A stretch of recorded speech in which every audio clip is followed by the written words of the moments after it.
तो अस्सलाम वालेकुम इंडिया। तो यार आज हम फिर से एक इतिहास की कुछ ऐसी बात करने वाले हैं कि भाई क्या ताजमहल फिर से बन सकता है। मैं तो नहीं बना सकता भाई, लेकिन बात कर सकता हूँ इतिहास के बारे में कि इतिहास में क्या वाकई में ऐसी सच्चाई थी। चलो, इतिहास में सच्चाई थी भी तो क्या आज के ज़माने में वो सच्चाई है कि वो ताजमहल बना सकते हैं? सच में बना सकते हैं क्या भाई? आ जाओ पता कर लेते हैं। मेरे हिसाब से तो मुश्किल है, फिर भी पता कर लेते हैं, आ जाओ। ने ताजमहल पर लगने वाले संगमरमर को ट्रांसपोर्ट करने के लिए हजारों हाथियों का एक नेटवर्क खिंचाया था। यही प्रोसेस अगर हज़ारों आज भाई, के दौर में रिपीट किया जाए तो कितने ट्रक्स लगेंगे। सिर्फ लाखों। यही नहीं, अगर आज के दौर में पूरे ताजमहल का हूबहू रेप्लिका बनाना पड़े तो इतनी टेक्नोलॉजी और एडवांस्ड टूल्स के होते हुए एक चीज ऐसी है जो आज भी हमें मुश्किल वक्त दे सकती है। कौन सी? देखने में शायद ये काफी आसान लगता हो, लेकिन हकीकत इससे कहीं ज्यादा चैलेंजिंग और हद से ज्यादा महंगी है। जेम टीवी की मुझे भी वीडियोस में एक लगता है। बार फिर से खुशामदीद। नाजरीन, पिछले मिलीनियम के हैरान कर देने वाले स्ट्रक्चर्स पर नजर दौड़ाई जाए तो कैम्बोडिया में एंकोर वाट नामी स्ट्रक्चर है जो ईयर 1150 में दलदल के ऊपर बनाया गया। इटली में लीनिंग टावर ऑफ पीजा है जिसकी फाउंडेशन सिर्फ 3 मीटर गहरी है, लेकिन फिर भी पिछले 800 सालों से ये ग्रेविटी का मुकाबला करके हू बहू तिरछा खड़ा है। और 800 हजार साल साल। पहले बना वेनस का 800। वो शहर जो वाक़ई में, पानी के वाक़ई में ऊपर 800 बनाया साल। गया। लेकिन पिछले 1000 साल की तारीख का वो प्रोजेक्ट जिसको तामीर करने में दुनिया भर की सारी मुश्किलात एक साथ सामने आ खड़ी हुई, जो पिछले कौन-सी? 400 सालों से हर तूफान का मुकाबला करते हुए आज भी बड़ी शान शौकत से खड़ा है। मानना इंसानी पड़ेगा भाई। तारीख का सबसे खूबसूरत और इंजीनियरिंग का सबसे पेचीदा और मुश्किल तरीन कंस्ट्रक्शन प्रोजेक्ट कोई और नहीं बल्कि इंडिया में बना ताजमहल है।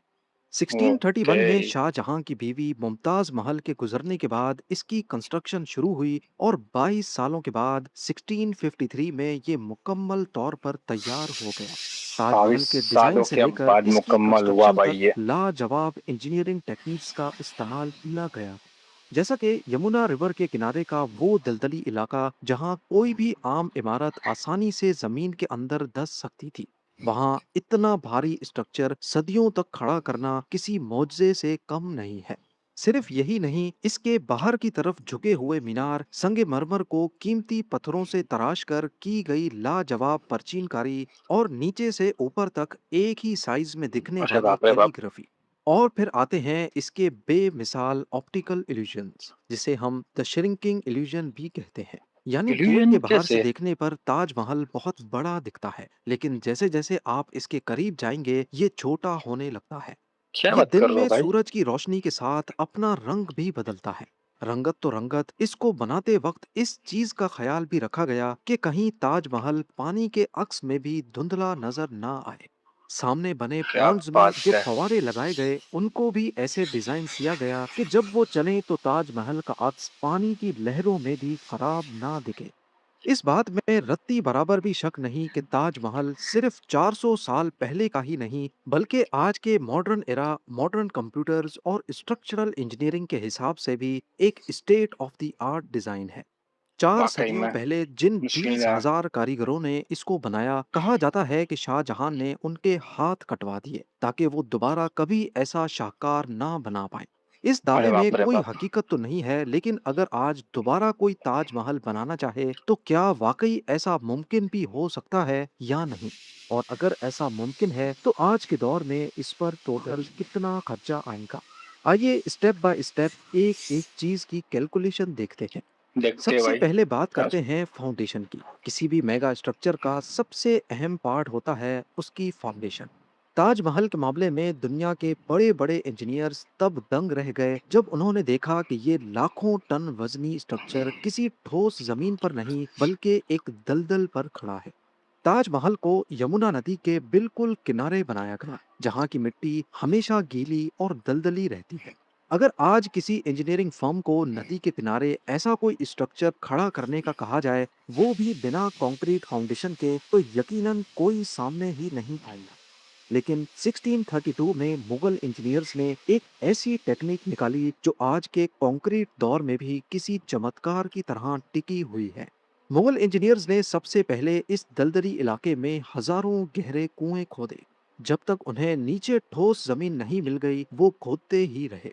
फिर इन कुओं के अंदर आबनोस और महोगनी की कीमती लकड़ी के मोटे मोटे लॉग्स फिट किए गए। आबनोस और महोगनी ऐसी लकड़ियां हैं जिन्हें अगर पानी ना मिले तो ये पाउडर बनकर गल जाती हैं, मगर जितना ये पानी जज्ब करती हैं उतना ही स्टील की तरह सॉलिड और मजबूत होती जाती हैं। नदी का पानी इन कुओं में आता रहा और ऐसे ये लकड़ियां पत्थर से भी ज्यादा सख्त हो गई। फिर इन कुओं को मिट्टी, चूना यानी लाइम और साथ में मुख्तलिफ ट्री रेजिन के साथ मिलाकर भरा गया। इन कुओं की असल तादाद तो आज तक किसी को मालूम नहीं, लेकिन कुछ हिस्टोरिकल रिकॉर्ड्स के मुताबिक ताजमहल की फाउंडेशन के लिए कम से कम 25 और ज्यादा से ज्यादा 1000 कुएं खोदे गए। फिर इन कुओं के ऊपर एक खड़ा हजार किया कुएं भाई, गया मजाक एक नहीं चल रहा आला है भाई। तरीन सच में। Solid stone platform. यही वजह है कि पिछले 400 सालों से इस लकड़ी ने ताजमहल को 1 इंच भी हिलने नहीं दिया। लेकिन वाकई अगर में। आज हमें बिल्कुल इसी जगह यमुना के किनारे ताजमहल का रेप्लिका बनाना पड़े तो क्या हम दोबारा कुएं खोदेंगे या लकड़ी डालेंगे? मुझे तो आज के लगता दौर नहीं में है। ना तो हमें इतनी मयारी लकड़ी मिलेगी और ना ही मॉडर्न कंस्ट्रक्शन के मुश्किल। रूल्स हमें दरिया के किनारे लकड़ी की बुनियाद रखने की इजाजत देते हैं। तो फिर इतनी बड़ी फाउंडेशन आखिर बनेगी कैसे? सबसे पहले हैवी ड्रिलिंग मशीन्स के जरिए जमीन में डेढ़ वो सौ तो फीट करना ही गहरे पड़ेगा। बोर किए जाएंगे जब तक नीचे ठोस बेड रॉक नहीं मिल जाता। ताजमहल वैसे तो पूरे 42 एकड़ पर फैला हुआ है, लेकिन स्ट्रक्चर की कंस्ट्रक्शन 3 एकड़ पर मबनी है।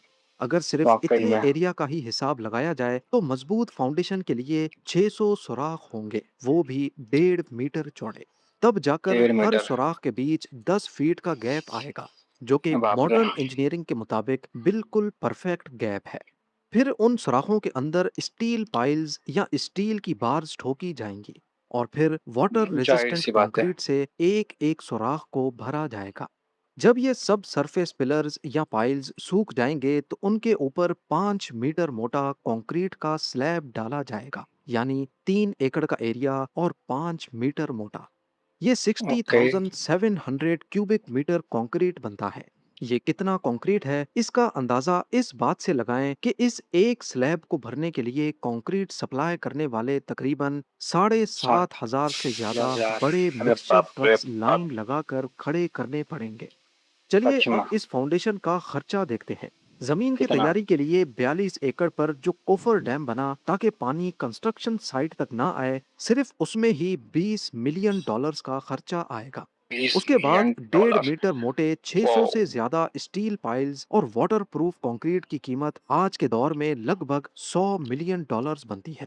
फिर अरे बाप सॉलिड रे। प्लेटफॉर्म में जो लाखों सीमेंट की बोरियां और हजारों मिक्सचर ट्रक्स लगे, उनका खर्चा आज की तारीख में 130 मिलियन डॉलर्स के अरे बाप रे आसपास बनेगा। बाप। तो अगर ओके। हम पूरी फाउंडेशन का टोटल करें तो तकरीबन ये 250 मिलियन डॉलर्स खा जाएगी, यानी 2200 करोड़ इंडियन और 7,000 करोड़ पाकिस्तानी रुपीस। अंदाजा लगाएं, अभी जमीन से ऊपर 1 इंच भी सफेद संगे मरमर नहीं लगा और इतना ज्यादा खर्चा हो चुका है। अभी तक के प्रोसेस में अगर कोई सिर्फ रुकावटें जमीन का ना खर्चा आए हुआ तो नीचे। 2 साल का वक्त आराम से लग जाएगा। फाउंडेशन के बाद बारी आती है स्ट्रक्चरल फ्रेमवर्क और ताजमहल के नायाब सफेद पत्थर की। ताजमहल को देखने से ऐसा लगता है जैसे ये पहाड़ नुमा पूरा स्ट्रक्चर सफेद संगमरमर के ठोस ब्लॉक्स को एक के ऊपर एक रख कर बनाया गया है। लेकिन मुझे भी ऐसा ही हकीकत में लगता है। ताजमहल अंदर से पूरा मार्बल का नहीं है। इसकी असली दीवारों को सुर्ख ईंटों और लाइम मोटर यानी चूने से बनने वाले गारे से बनाया गया है। सफेद संगमरमर तो सिर्फ इसकी केसिंग है, जिसको स्लैब्स अच्छा। की सूरत में ईंटों को छुपाने के लिए लगाया गया। इसके पीछे ओके। का मकसद लोगों को धोखा देना नहीं था, बल्कि अगर मुगल इंजीनियर्स पूरा ताजमहल ठोस मार्बल से बनाते तो दो बड़े मसले खड़े हो सकते थे। पहला ये कि इमारत का वजन इतना ज्यादा हो जाता कि ये फाउंडेशन उसके लिए कम पड़ जाती, क्योंकि जहां बराबर। एक लाल ईंट का वजन 3 केजी होता है, वहीं उसी साइज की संगमरमर की ईंट का वजन 5.5 केजी। और दूसरा ये कि उस वक्त इतना ज्यादा मार्बल दुनिया में कहीं एक्सट्रैक्ट ही नहीं हो रहा था। तभी पहले ईंटों बराबर। से पूरा ढांचा तैयार किया और फिर बारी आई इस पर मकराना के सफेद संगमरमर लगाने की। मुगल अच्छा, इंजीनियर्स को आगरा से 300 किलोमीटर दूर राजस्थान के इलाके मकराना से सिर्फ मार्बल उठाकर ही नहीं लाना था, बल्कि रफली 70,000 टन मार्बल को छोटे छोटे पीसेस में काटना भी था। अरे मुगल बाप रे! सल्तनत ने इस काम के लिए 1,000 से ज्यादा हाथी और हजारों बैलगाड़ियों का एक अजीम ट्रांसपोर्ट नेटवर्क बनाया। एक एक भारी पत्थर को लाने में महीनों गुजर जाते थे। सिर्फ इतना ही नहीं, जैसे जैसे ताजमहल का वो स्ट्रक्चर खाना पूरा बन रहा है, होता सीटी जा बज रहा रही है था, उसके लिए, माफ़ पत्थरों करना। को ऊपर ले जाने के लिए उन्होंने मिट्टी का एक 9 किलोमीटर लंबा रैंप भी बनाया, जिस पर हाथी पत्थर खींचकर ऊपर ले जाते थे। लेकिन अगर बराबर, आज हमें ये स्ट्रक्चर और उसकी मार्बल केसिंग दोबारा करनी पड़े तो क्या प्रोसेस होगा, और ये कितना महंगा प्रोसेस काम है। आज ताजमहल का ढांचा ईंटों से नहीं बल्कि री इन्फोर्स्ड कंक्रीट के जरिए तैयार किया जाएगा, जिसमें शायद इतना बड़ा मसला ना हो। लेकिन सबसे बड़ा सर दर्द आज भी वो संगे मरमर ही होगा। मकराना का असली सर्कल मार्बल आज के मार्कर दौर मतलब में दुनिया कैसे? का सबसे महंगा और लिमिटेड पत्थर बन चुका है। आज मकराना में टोटल 400 माइंस हैं, और अगर ये सारी माइंस सारे काम छोड़कर एक साथ ताजमहल के लिए मार्बल काटना शुरू करें तो इनको टोटल 28 हफ्तों का वक्त लगेगा। इतनी बड़ी 28 क्वांटिटी में हफ्ते। ए ग्रेड मार्बल निकालने के लिए हमें स्टोन क्वेरी के बाप रे अंदर बाप! ही डायमंड वायर सॉ लगानी पड़ेगी। वो हैवी ड्यूटी मशीन्स जो डायमंड कोटेड वायर से पत्थरों का सीना चाक कर देती हैं। अगर हमें ये प्रोजेक्ट अगले 5 सालों में मुकम्मल करना है तो हमें ऐसी 250 मशीन्स लगातार चलानी पड़ेंगी, पूरे दिन और 250 पूरी रात। मशीन अभी इन लगातार मशीन्स को पूरी रात, चलाने के लिए वाक़ई में, 20 मेगावाट आवर बिजली चाहिए होगी, यानी 5 साल में इतनी बिजली खर्च वाक़ई में। होगी जितनी पूरे मालदीव्स की एक साल की खपत है।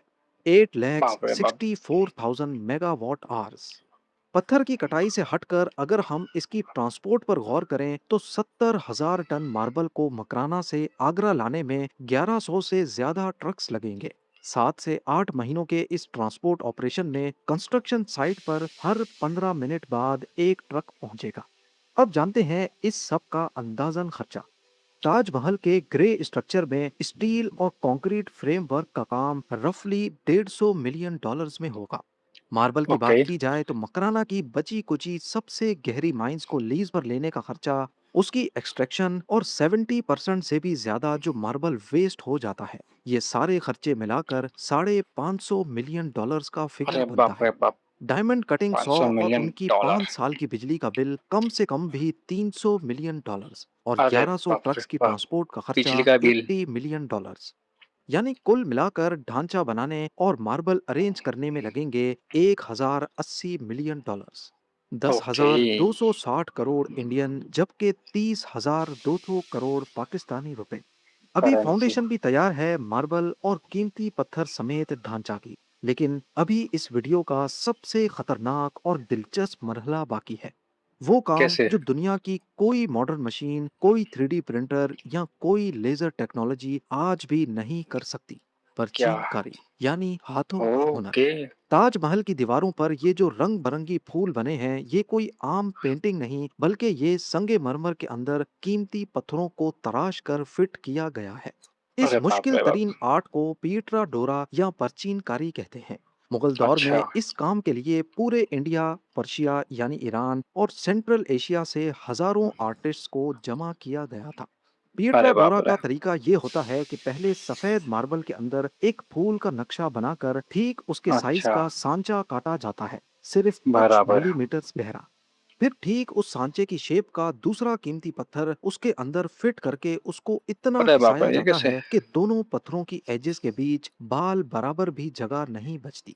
आज के दौर कैसे? में हमारे पास लेजर कटिंग मशीन्स हैं जो डिजिटल तरीके से कटिंग करती हैं। लेकिन जो नजाकत, गोलाई और पत्थरों की नेचुरल लकीरों को मिलाने का हुनर एक इंसानी आंख के पास है, वो आज की मॉडर्न मशीन्स भी नहीं कर सकती। अगर हमें पॉइंट है बिल्कुल भाई, उसी मुगल दौर जैसा काम करवाना है तो मशीन्स के साथ साथ हाथों का काम भी लाजमी है। बहुत पर मसला ज़रूरी ये है। है कि आज के दौर में इतने ज्यादा आर्टिस्ट्स मिलेंगे कहाँ से। इसके लिए ये भी दुनिया एक भर सवाल से है। 5,000 आर्टिस्ट को इकट्ठा करना होगा। मशीन्स सिर्फ एजेस को काटेंगी, जबकि फिनिशिंग और मार्बल के अंदर पत्थर की फिटिंग हाथों के जरिए ही होगी। 5,000 आर्टिस्ट और वर्कर्स की 5 साल की मेहनत, उनका रहना सहना सब मिलाकर कम से कम 180 मिलियन डॉलर्स बनते अरे हैं। बाप इसके रे! अलावा मशीन्स के 180 जरिए मिलियन पत्थरों की कटिंग का सेटअप डॉलर। 40 million dollars. इस पूरे आर्ट वर्क में लगेंगे 220 मिलियन डॉलर्स, 2000 करोड़ इंडियन, जबकि उफ़! 6000 करोड़ पाकिस्तानी रुपीस। प्राचीनकारी के बाद अगर आप खतरनाक ताजमहल के सॉलिड चारों भाई। मीनार पर गौर करेंगे तो इनके अंदर 17th सेंचुरी की इंजीनियरिंग का बहुत बड़ा राज छुपा है। देखने पर ये 90 डिग्री पर सीधे खड़े हैं, लेकिन ये हुँ, सिर्फ एक ऑप्टिकल इल्यूजन है। हकीकत अच्छा में ऐसा ये है? चारों मीनार 0.5 डिग्री के एंगल पर बाहर की तरफ झुके हुए हैं। मुगल ऐसा कैसे इंजीनियर्स भाई? ने ये झुकाव जानबूझकर रखा था, जिसकी एक्सपर्ट्स को क्यों? दो ही वजूहात समझ आती हैं। एक तो ये क्या? कि जल्जले की सूरत में मीनार अंदर की तरफ गिरकर स्ट्रक्चर को नुकसान ना पहुंचाए, ओह! और दूसरा है अच्छा, इंसानी आंखों को सेटिस्फाई करना। अगर ये ओके। 90 डिग्री पर होंगे तो दूर से देखने पर ये मीनार अंदर की तरफ झुके हुए लगेंगे, हाँ, हाँ, हाँ, जिसको जियोमेट्रिकल समझ गया। ऑप्टिकल इल्यूजन कहते हैं। इंसानी आंख के इस धोखे को खत्म करने के लिए उन्होंने पहले ही इन्हें बाहर की तरफ हल्का सा झुका दिया। आज के दौर में मीनारों को ऐसा प्रिसाइज एंगल देना कोई बड़ा मसला नहीं है, लेकिन 43 मीटर ऊंचे चार मीनारों की कंस्ट्रक्शन पर कम से कम भी 10 लाख डॉलर्स का खर्चा आएगा, व्हाट जिसमें मिलियन मार्बल की डॉलर। कॉस्ट शामिल नहीं है। तो हमारा फाइनल बिल बाप रे बनता बाप! है लगभग 1.6 बिलियन 6 डॉलर, बिलियन। 150 अरब इंडियन या फिर 500 अरब पाकिस्तानी रुपीस।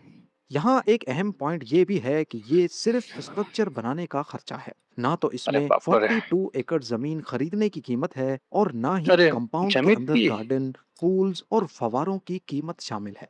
अगर सिर्फ जमीन की कीमत ही मिलाएंगे तो ये खर्चा 2 कितना खर्चा अरब है? डॉलर्स तक आसानी से पहुंच जाएगा। ऑफिशियल मुगल रिकॉर्ड्स के मुताबिक 400 साल पहले मुगल एम्पायर ने ताजमहल पर टोटल 3 करोड़ 20 लाख मुगल रुपए खर्च किए थे। उस दौर में एक मुगल रुपया इतना ताकतवर था कि 40 से 50 किलो चावल आ सकते थे। इस एंगल अरे से बाप रे! हिसाब लगाया जाए तो उस वक्त एक रुपया आज के 140 अमेरिकन डॉलर्स के बराबर है, यानी ओके, 4.5 अरब डॉलर्स। पर हकीकत में मुगल एम्पायर ने इससे कहीं ज्यादा पैसे बहाए थे।